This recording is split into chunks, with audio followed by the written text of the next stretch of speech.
नमस्कार दर्शकबिन, सञ्चार तथा सूचना प्रविधि मन्त्रालय र नेपाल टेलिभिजनको संयुक्त प्रस्तुति कार्यक्रम डिजिटल नेपालमा यहाँलाई स्वागत छ। हामी यस कार्यक्रममा नेपालका हरेक क्षेत्रमा सूचना प्रविधिको पहुँच, प्रयोग, विकास, विस्तार अनि यसको प्रभावका बारेमा जानकारी प्रस्तुत गर्दै आइरहेका छौँ। दर्शकबिन, पछिल्लो समय नेपाल सरकारका निकायहरूले आफूलाई प्रविधि मैत्री बनाउँदै लगेका छन्। यसै क्रममा राष्ट्रिय योजना आयोगले पनि योजना छनौटदेखि कार्यान्वयनसम्ममा सूचना प्रविधिको प्रयोग सुरु गरेको छ। आजको कार्यक्रममा हामी राष्ट्रिय योजना आयोगले सुरु गरेका सूचना प्रणालीबारे जानकारी प्रस्तुत गर्नेछौँ। योजना माग आवेदनदेखि छनौटसम्मका सम्पूर्ण प्रक्रियालाई अनलाइन बनाएको छ राष्ट्रिय योजना आयोगले। देश विकासका लागि आवश्यक योजनाहरूको छनौट गर्ने सरकारको महत्त्वपूर्ण अनि जिम्मेवार निकाय राष्ट्रिय योजना आयोगले आफूलाई प्रविधि मैत्री बनाएको छ। विगतमा आयोगले आफ्ना दैनिक कार्य सम्पादन, योजना छनौटका कार्य परम्परागत रूपमा म्यानुअली गर्दै आइरहेकोमा पछिल्लो समय सूचना प्रविधिको प्रयोगलाई बढाउँदै लगेको छ। कार्यालयका दैनिक कार्य सम्पादनलाई छिटो छरितो बनाउन अफिस अटोमेसन सिस्टम प्रयोगमा ल्याएको आयोगले आफ्नो महत्त्वपूर्ण कार्यहरू, योजना छनौट, अनुदान, मध्यकालीन खर्च संरचना आदि प्रक्रियालाई झन्झट रहित, सहज, मितव्ययी र पारदर्शी बनाउन national project bank, MTEF, GS grants जस्ता सूचना प्रणालीको विकास गरी प्रयोगमा ल्याएको छ। राष्ट्रिय योजना आयोगले चाहिँ अफिस अटोमेसन सिस्टमबाट नै सूचना प्रणालीको सुरुवात गरेको छ, जसलाई हामी प्रिलिमिनरी काम पनि भन्छौँ र दैनिक प्रशासनिक काम पनि भन्छौँ। अफिस अटोमेसनमा चिठी पत्र दर्ताको प्रक्रियादेखि त्यसको डिस्प्याचको प्रक्रियासम्म चाहिँ हामी अफिस अटोमेसन जान्छौँ। इमेलका सिस्टमहरू हामीले बनाएका छौँ, जुन चाहिँ सबै कर्मचारीहरूले इमेल मार्फतै कम्युनिकेसन गर्नुहुन्छ अफिसभित्रको काममा, प्लस अफिस बाहिरको उसमा नै हामी त्यसैमा काम गर्दछौँ।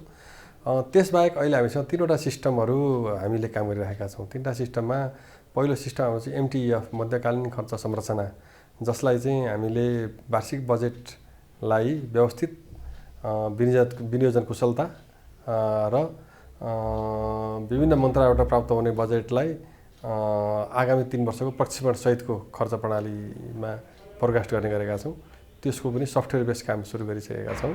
सफ्टवेयरबाटै रिपोर्टिङ हुन्छ, सफ्टवेयरबाटै उहाँले चाहिँ सब्मिट गर्नुहुन्छ, त्यसलाई हामी चेक भेरिफाई गर्छौँ र त्यसैको चाहिँ हामीले बाट डकुमेन्ट जेनेरेट गरेर त्यो डकुमेन्ट चाहिँ हामी हाउससम्म पुर्याउने व्यवस्था गरेका छौँ। त्यसपछि आएर दोस्रो हामीसँग सफ्टवेयर अहिले हामीले डिजिटाइज गरिरहेको चाहिँ आयोजना ब्याङ्क सम्बन्धी सफ्टवेयर छ। त्यसले चाहिँ आयोजनाको प्राथमिकरण गर्ने, आयोजनाहरूलाई चाहिँ त्यो ब्याङ्कमा भएका आयोजनाहरूलाई त्यसको चाहिँ अवस्थाहरूको बारेमा डिटेलिङ त्यसमा राख्ने र विभिन्न मन्त्रालयहरूलाई चाहिँ इन्ट्री गर्ने डोरहरू, युजर आइडीहरू सिर्जना गरेर गर्ने गरेको छ भने आयोजना ब्याङ्क त्यो लेभलमा काम गरिरहेको छ भने अर्को हामीसँग त्यसको सफ्टवेयर भनेको सम्पूर्ण विशेष अनुदान, जुन यो राष्ट्रिय योजना आयोगले विगत 2 वर्षदेखि हामीले चाहिँ काम गरिरहेका छौँ। सम्पूर्ण विशेष अनुदान जुन पालिका तहमा र प्रदेश तहमा, यो चाहिँ सरकारको यो अहिलेको फेडरलिजममा रहेको एउटा केन्द्रीय सरकारले फन्ड गर्ने मेकानिजम हो, त्यसमा हामी रहेर काम गरिरहेका छौँ र त्यो पनि हामी अनलाइन सिस्टममै काम गरिरहेका छौँ र त्यसको आवेदन मागदेखि लिएर सेलेक्सन प्रक्रिया, डकुमेन्टको प्रक्रिया प्लस अन्तिममा त्यसको चाहिँ टुङ्ग्याउने गरी र त्यो निकायहरूलाई फेरि हामीले जानकारी दिने गरी इमेल सिस्टमहरूबाट र युजर आइडी प्रयोग गरेर गर्ने गरेका छौँ। नेपाल सरकारले लिएको पेपरलेस, फेसलेस ई गभर्नेन्सको अवधारणालाई आत्मसात गर्दै आयोगले आफ्ना कार्यलाई परम्परागत प्रक्रियाबाट प्रविधिमा रूपान्तरण गरेको छ। योजना छनौट, अनुदान, खर्च संरचना आदिलाई सूचना प्रणाली मार्फत सहज बनाएको छ। अब डिजिटल नेपालको कन्सेप्टबाटै, फ्रेमवर्कबाटै नेपाल सरकारले नै यसमा विगत वर्षहरूदेखि काम गर्दै आएको हो। अहिले पेपरलेस कामलाई चाहिँ प्राथमिकता दिएर हामी जाने भन्ने नै रहेको छ भने अफिसमा छिटो छरितोबाट कम्युनिकेसन इस्टाब्लिस गर्न चाहिँ सहज होस् भनेर यसलाई चाहिँ हामीले अगाडि बढ्न खोजेको छ। सँगसँगै अब संहिता कार्यान्वयन भइसकेको अवस्थामा 3 तहको सरकारी समन्वय गर्न सफ्टवेयर प्रणालीले सहज हुन्छ र रिपोर्टिङ र अनुगमन र त्यसलाई प्रभावकारी बनाउनलाई, कार्यक्रमलाई प्रभावकारी बनाउनलाई सहज हुन्छ भनेर नै यो डिजिटल प्रणालीलाई चाहिँ योजना आयोगले अप्नाउँदै आएको छ र योजना आयोगको डिजिटल प्रणाली चाहिँ आफू योजना आयोगभित्रको एउटा प्रणाली छ भने योजना आयोग बाहिर प्रदेश तह र स्थानीय तहलाई विशेष गरेर आयोजना ब्याङ्कको प्राथमिकीकरण, P1, P2, P3 बनाउने कुराहरू, MTF प्राथमिकीकरण, त्यसमा चाहिँ वार्षिक बजेट कार्यक्रमलाई फोरकास्ट गर्ने कुराहरू र सम्पूर्ण विशेष अनुदान जुन ग्रान्टको रूपमा हामी पठाउँछौँ, बजेट मार्फतै पठाउँछौँ, त्यसको चाहिँ एन्ट्री गर्ने र उहाँ त्यो निवेदन प्राप्त गर्ने, त्यसलाई फिल्टर गर्ने र त्यसलाई चाहिँ लगानी गर्ने भनेको स्रोतहरू एलोकेसन गर्ने कामहरू गरेका छौँ र तिनीहरू सरकार पुग्नेछ। यी उद्देश्यका साथ हामी काम गरेका छौँ र यो चाहिँ समग्र नेपाल सरकारको समग्र डिजिटल प्रणालीकै सिस्टमभित्र रहेर नै हामीले काम गरिरहेको अवस्था हो। आयोगले प्रयोगमा ल्याएको प्रणाली मध्ये एउटा महत्त्वपूर्ण प्रणाली हो national project bank management information system. देशैभरिका योजना माग आवेदन अनलाइन मार्फत प्राप्त हुने यस प्रणालीलाई सम्बन्धित सरकारवाला निकायले आफ्ना योजना कहाँ कुन अवस्थामा रहेको छ भनी हेर्न मिल्ने गरी विकास गरिएको छ। राष्ट्रिय योजना आयोगमा भएको 3टा प्रणाली चाहिँ यो 3टा हो। एउटा चाहिँ national project bank management information system जसलाई हामी NPBMS भन्छौँ, अर्को कम्प्लिमेन्टरी एन्ड स्पेसल ग्रान्ट्स जसलाई हामी CS ग्रान्ट्स भन्छौँ, र अर्को चाहिँ मध्यमकालीन खर्च संरचना जसलाई हामी मिडियम टर्म एक्सपेन्डिचर फ्रेमवर्क जसलाई सर्ट फर्ममा MTF भन्छौँ। यो 3टा सिस्टम चाहिँ राष्ट्रिय योजना आयोगले प्रयोगमा ल्याएको छ। अहिले चाहिँ मैले तपाईँहरूलाई देखाउन खोजेको चाहिँ national project bank management information सिस्टमको स्टेजेसहरू कसरी चाहिँ प्रोजेक्टहरू प्रविष्ट हुन्छ र त्यो प्रोजेक्टहरू सेलेक्ट गर्ने स्टेजेसहरू कस्तो छ। यो प्रोजेक्ट सेलेक्ट गर्नलाई हामीले मूलतः यहाँ हामीले देख्छौँ, यहाँ गेट 1, गेट 2 र गेट 3 भनेर 3टा गेटहरू देख्छौँ। र पहिलो गेट भनेको चाहिँ यो पार गर्नलाई चाहिँ फर्स्ट स्टेज हामी प्रोजेक्ट आइडेन्टिफिकेसन स्टेज भन्छौँ। प्रोजेक्ट आइडेन्टिफिकेसन आयोजनाको पहिचान भन्छौँ। र यसमा चाहिँ मैले अघि नै पनि भनिसकेँ होइन, अघि नै भनेको कुराहरू जोड्न मिल्छ कि मिल्दैन होइन, अघि नै पनि भनिसकेँ। यसमा चाहिँ हजुर प्रोजेक्ट आइडेन्टिफिकेसन स्टेजकोमा चाहिँ यथेष्ट डकुमेन्टहरू हुँदैन, कागजातहरू नहुने कारणले गर्दाखेरि एउटा मन्त्रालय अन्तर्गतका विभाग अथवा मन्त्रालय आफैले पनि कुनै एउटा चाहिँ कन्सेप्ट बनायो, यस्तो किसिमको आयोजना चाहिँ हामीले प्रयोगमा ल्याउन सक्यौँ भनेदेखि चाहिँ देशको विकासमा टेवा पुर्याउन सक्छ भन्ने खालको कुनै एउटा राम्रो आयोजनाको कन्सेप्ट निकाल्यो भने यसलाई चाहिँ फर्स्ट गेटबाट पार गर्नुपर्छ र यसलाई अप्रुभ गरिसकेपछि चाहिँ प्रोजेक्ट कन्सेप्ट नोट हुन्छ। यो अप्रुभ चाहिँ 2 जनाले गर्न सक्छ। एउटा चाहिँ राष्ट्रिय योजना आयोगले पनि गर्न सक्छ र अर्को चाहिँ मन्त्रालयकै विभाग अथवा मन्त्रालयकै माथिको टप लेभल म्यानेजमेन्टले पनि गर्न सक्छ। र यो गेट 1 बाट पार भइसकेपछि अब प्रोजेक्ट अप्राइजल गर्नको लागि जुन हामी अप्राइजल भनेपछि लेखाजोखा जुन भन्यौँ त्यसको लागि चाहिँ हामीसँग यथेष्ट डकुमेन्टहरू हुनुपर्छ। त्यो डकुमेन्टहरू यथेष्ट डकुमेन्ट भइसकेपछि त्यसलाई गेट 2 मा हालिसकेपछि त्यसबाट त्यो गेटबाट पास भइसकेपछि चाहिँ अप्रुभल अफ प्रोजेक्ट प्रपोजल भन्छौँ। PP भनेको चाहिँ प्रोजेक्ट प्रपोजल हो। र यो गेटबाट पनि पार भइसकेपछि अब आयोजनालाई चाहिँ प्राथमिकीकरण र छनौट प्रक्रिया भन्छौँ हामी, त्यो गर्नतिर लाग्छौँ। र यो प्रक्रियामा चाहिँ यो गेट पार गरिसकेपछि जुन आयोजनाहरूले बढी प्राथमिकता पाउँछ स्कोरिङ टेक्नोलोजी, अब स्कोर अनुसार भनौँ न, टेक्नोलोजी भन्दा पनि स्कोर अनुसार आयोजनाले पाएको स्कोर अनुसार नम्बर अनुसार चाहिँ यो गेट 3 मा चाहिँ पार गरिसकेपछि बल्ल हाम्रो नेशनल प्रोजेक्ट ब्याङ्कमा चाहिँ इन्क्लुड हुन्छ। यसलाई चाहिँ अब गभर्मेन्टले फन्डिङ गर्ने भनेर अनि त्यसपछि चाहिँ हामी बजेट एलोकेसनमा जान्छौँ। यो चाहिँ ओभरअल स्टेज एउटा प्रोजेक्ट ब्याङ्क कसरी चल्छ भन्ने चाहिँ यो जस्तै यो चाहिँ हाम्रो npbmis.npc.gov.np भन्ने चाहिँ national project bank management information सिस्टमको डोमेन नेम हो। हिजोको दिनमा जुन नेशनल प्रोजेक्ट ब्याङ्क नभएको त होइन, भएको, तर त्यसमा चाहिँ म्यानुअल्ली हुने काम चाहिँ अब हामीले यसलाई चाहिँ अनलाइन प्रणाली मार्फत लगेका छौँ। र यो सिस्टम चाहिँ यस्तो देखिन्छ हेर्दाखेरि, बाहिरबाट हेर्दाखेरि यो ड्यासबोर्ड हो सिस्टमको, जहाँ चाहिँ हामी यो कतिवटा आयोजनाहरू छन् त भन्दाखेरि अहिले चाहिँ हाम्रो टोटल 7164 वटा आयोजनाहरू चाहिँ राष्ट्रिय योजना आयोगमा विभिन्न मन्त्रालयहरूले प्रविष्ट गरिसक्नु भएको रहेछ। र जसमध्ये 5779 वटा अनगोइङ प्रोजेक्ट छन् भने 1365 वटा चाहिँ फ्युचर अब भविष्यमा कार्यान्वयन गर्ने आयोजनाहरू छन्। यस प्रणालीको सहज प्रयोगका लागि आवश्यक तालिमका साथै जानकारीमूलक भिडियो गाइड उपलब्ध गराएको छ आयोगले। यस भिडियोमा NPBMS कसरी प्रयोग गर्ने भनेर जानकारी गराइनेछ। सिस्टमभित्र प्रवेश गर्नका लागि हामीले www.npbms.gov.np www.npc.gov.np क्लिक गर्यौं भने राष्ट्रिय योजना आयोगको वेबसाइट खुल्छ। वेबसाइटको दायाँपट्टिको अन्तिमभन्दा अगाडि NPBMIS ट्याबमा क्लिक गर्दा सिस्टम NPBMIS मा पुनर्निर्देशित हुन्छ। यो एउटा तरिका हो भने सिधै www.npbmis.npc.gov.np मा क्लिक गरेर पनि यो सिस्टम खुल्छ।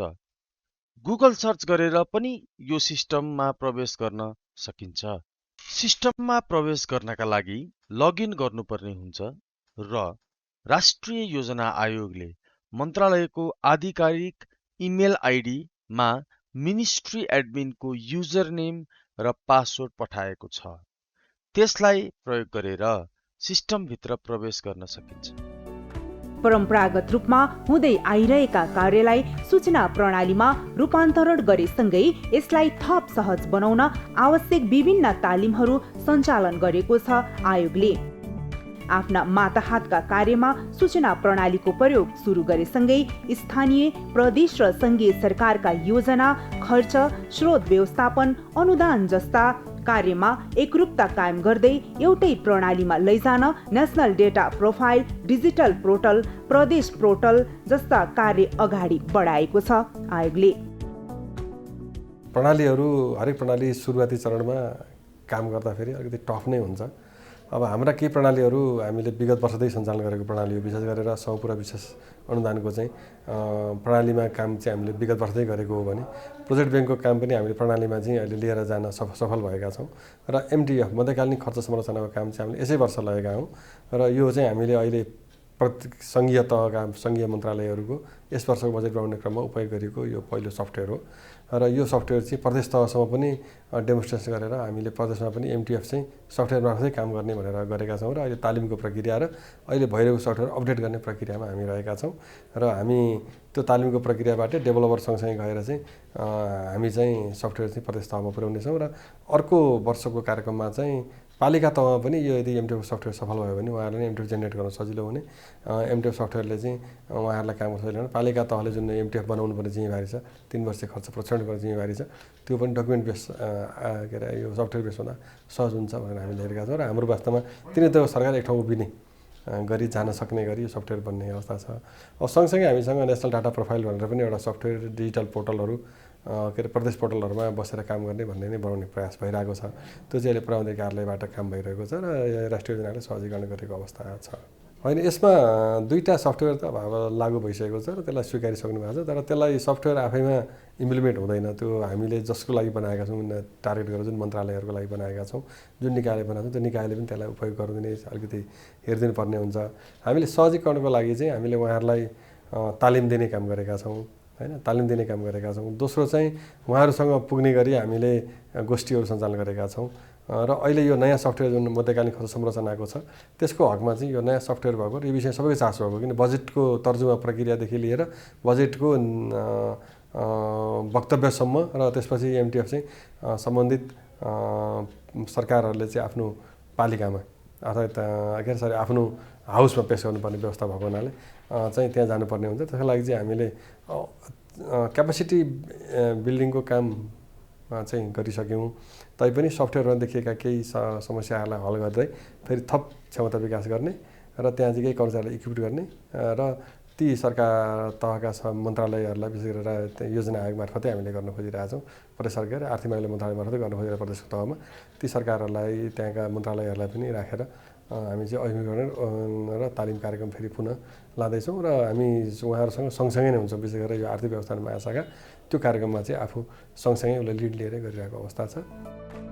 योजना र आवश्यकता हेरी नेपाल सरकारले प्रदान गर्ने अनुदानलाई सहज र पारदर्शी बनाएको छ CS grants, complementary and special grants प्रणालीले। यस प्रणाली अन्तर्गत www.csgrants.gov.np मा लगइन गरी अनुदानका लागि आवेदन दिन सकिनेछ। अनुदान दिने गरेका छौँ कम विकसित ठाउँहरूमा, जस्तै प्रदेशमा, स्थानीय तहमा, जहाँ चाहिँ अलिकति विकासको बजेटको अभाव छ, त्यसको लागि चाहिँ विशेष र समपूरक अनुदान भनेर त्यसको लागि चाहिँ CS ग्रान्ट्स भन्ने सफ्टवेयर त्यो सिस्टम चाहिँ प्रयोगमा आएको छ। यो चाहिँ राष्ट्रिय योजना आयोगले प्रयोगमा ल्याएको अर्को सिस्टम हो, विशेष र समपूरक अनुदानको सिस्टम हो। यो चाहिँ युजर क्रेडेन्सियल्स जसले जोसँग छ त्यसले मात्र ओपन गर्न मिल्छ, यो सिस्टममा प्रवेश गर्न मिल्छ। र यो चाहिँ हामीले पालिका, हरेक गाउँपालिका, नगरपालिका र प्रदेशलाई चाहिँ हामीले यो क्रेडेन्सियल्स दिएका छौँ। यो फिक्स्ड हुन्छ र यो उहाँहरूले लगइन गरिसकेपछि आफ्नो आयोजनाको यो चाहिँ रकम यति यो यति रकम चाहिँ यो आयोजनामा चाहिँ हामीले चाहिँ माग गर्दछौँ भनेर उहाँहरूलाई एउटा चाहिँ त्यो भर्ने ठाउँहरू हुन्छ, त्यहाँ चेकलिस्टहरू छ भनौँ न। त्यो चेकलिस्टहरू पुरा गरिसकेपछि त्यो सिस्टममा आएर बस्छ र यही अब चैतको मसान्तसम्ममा चाहिँ योजना आयोगको एउटा प्राविधिक टोली र विज्ञ टोली बसेर चाहिँ कसलाई अनुदान दिने भन्ने चाहिँ यो सिस्टमबाट चाहिँ फाइनलाइज हुन्छ। त्यसैगरी मध्यकालीन खर्च संरचना सम्बन्धी महत्त्वपूर्ण प्रणाली रहेको छ MTEF medium term expenditure framework प्रणाली। राष्ट्रिय योजना आयोगले प्रयोगमा ल्याएको यो अर्को सिस्टम हो। यो चाहिँ बजेटरी प्रिपरेसनको लागि ल्याएको MTEF medium term expenditure framework भन्छौँ हामी। यसमा पनि सम्बन्धित मन्त्रालयहरूलाई युजरको क्रेडेन्सियल्सहरू दिइएको हुन्छ, युजर नेम र पासवर्ड दिइएको हुन्छ। त्यो पासवर्ड अनुसार त्यो क्रेडेन्सियल्स अनुसार उहाँहरूले लगइन गर्नुहुन्छ र उहाँहरूको बजेटको मागहरू यो शीर्षकमा यति बजेट चाहिँ हामीलाई चाहिन्छ, यसको सिलिङ यति हो भनेर उहाँहरूले इन्ट्री गर्नुहुन्छ। इन्ट्री गरिसकेपछि हाम्रो एउटा बुक नै यो MTEF भन्ने मध्यमकालीन खर्च संरचना भन्ने लगभग 1000 पेजकै भनौँ न, लगभग 1000 पेजको किताबै, पहिला चाहिँ किताबै बनाउनु पर्थ्यो हामीले सबै छुट्टै गरेर, अब चाहिँ यो सिस्टमले किताबै निकालिदिन्छ फेरि भनेपछि त्यो पनि एउटा चाहिँ दुःख चाहिँ अब नहुने भयो।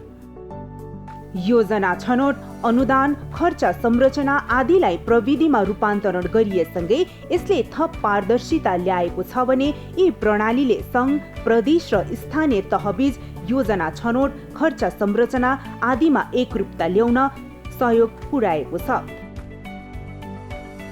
यद्यपि यी सूचना प्रणाली प्रयोगका लागि आवश्यक स्रोत साधनको कमी, दक्ष जनशक्तिको कमी जस्ता चुनौती पनि रहेका छन्। एउटा प्रविधिको प्रयोगको विषय आफैमा अब च्यालेन्जिङ त हुन्छ, त्यसले धेरै सुरुमा कस्ट पनि डिमान्ड गर्छ। अब फिल्डसम्म जानु पर्यो, क्षमता विकास गर्नु पर्यो, भेला गर्नु पर्यो, सिकाउनु पर्यो पुरा होइन, अनि जनशक्ति यहाँ इभेन्ट तयार गर्नु पर्यो। अनि 7वटै प्रदेशमा पुग्ने कुराहरू भयो भने चाहिँ त्यो एउटै टिमले एकैचोटि परिचालन हुनुपर्ने अवस्था पनि रहन्छ कि एउटा सेड्युलमा एउटा निश्चित समयमा काम गरिसक्नुपर्ने दायित्व हुन्छ। र यसले ल्याएको परिवर्तन भनेको सबभन्दा पहिलो काम भनेको चाहिँ हामी MTEFमा चाहिँ अलिकति अन्युअल यसलाई अलिक टेक्निकल डकुमेन्ट मानेका थियौँ। सफ्टवेयरको प्रयोगले सङ्घीय मन्त्रालयले सहज मान्नु भएको छ। अहिले सङ्घीय मन्त्रालयले त्यसलाई सहज रूपमा लिएर अहिले MTEFबाटै रिपोर्टिङ हामीलाई डकुमेन्टहरू पठाइरहनु भएको छ र त्यो डकुमेन्टको भेरिफाई गर्ने काम पनि हामी इमेल मार्फत, त्यो सफ्टवेयर मार्फतै हामी उहाँलाई जानकारी गराउँछौँ। भनेपछि यसले चाहिँ कागजको चाहिँ उपयोग बढायो। नेपालमा अहिले 1 वर्षको ट्रेन्ड हेर्ने हो भने 25%ले कागजको आयात वृद्धि भएको छ भनिन्छ, विशेष फोटोकपी पेपरको भन्ने आइरहेछ। भनेपछि कागज केबाट बन्छ भन्दा रुखबिरुवाबाट बन्छ भन्ने हामीले सुने, निश्चित प्रकारको रुखबिरुवाबाट। भनेपछि रुखबिरुवाको चाहिँ अब त्योसम्मको लेभलको हामीले चाहिँ भनौँ न एउटा चाहिँ सप्लिमेन्ट हुन्छ इन्भाइरोमेन्टमा, क्लाइमेट चेन्जमा भनेर पनि यसले हेर्न सकिन्छ। त्यो सानो एस्पेक्ट हो हुन चाहिँ।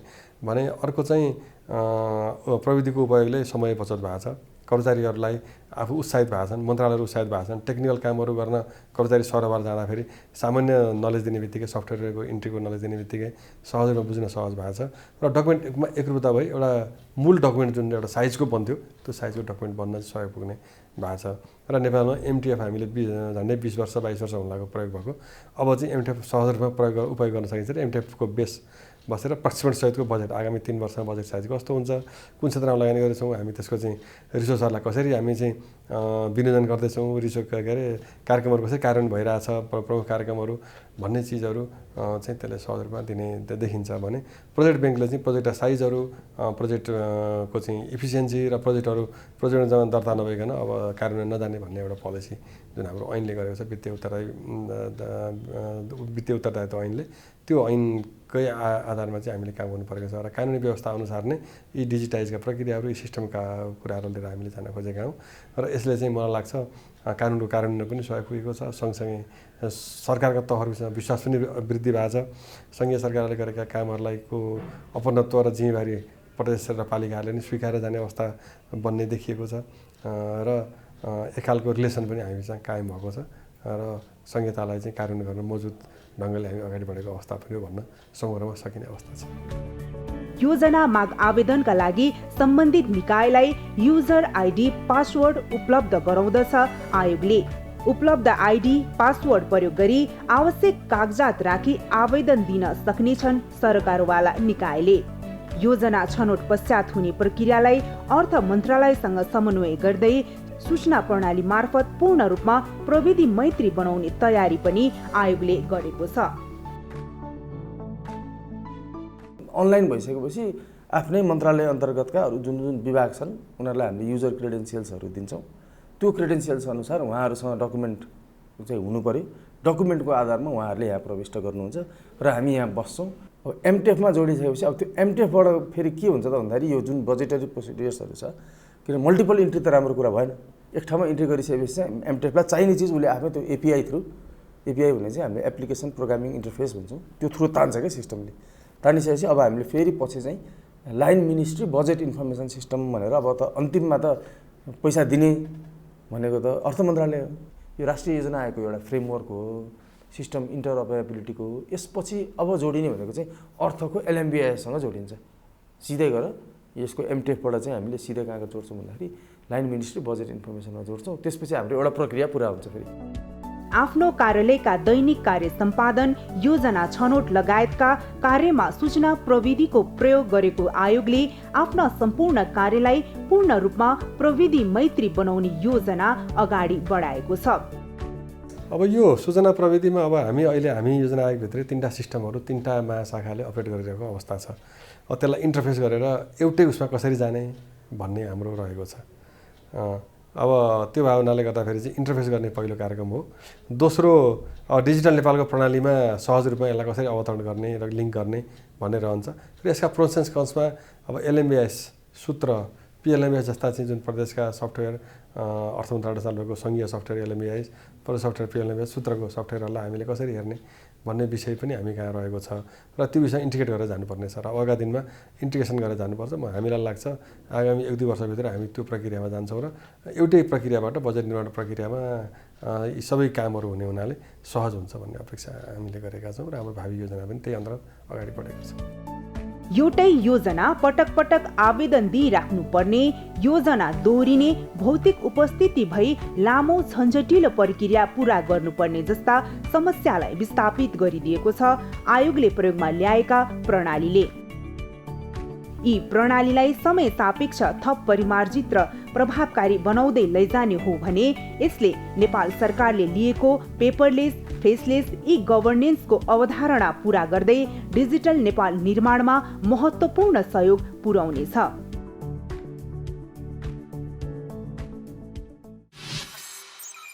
दर्शकबिन, आजको कार्यक्रममा हामीले राष्ट्रिय योजना आयोगले आफ्ना कामहरूलाई छिटो, छरितो, पारदर्शी र सहज बनाउनका लागि प्रयोगमा ल्याएका विभिन्न सूचना प्रणालीबारे जानकारी प्रस्तुत गर्यौं। हस्त दर्शकबिन, अर्को हप्ता हामी फेरि यस्तै सूचना र प्रविधिसँग जोडिएका जानकारी लिएर उपस्थित हुनेछौँ। त्यतिन्जेलसम्मको लागि आज्ञा दिनुहोस्। हेर्दै गर्नुहोला नेपाल टेलिभिजन। नमस्ते।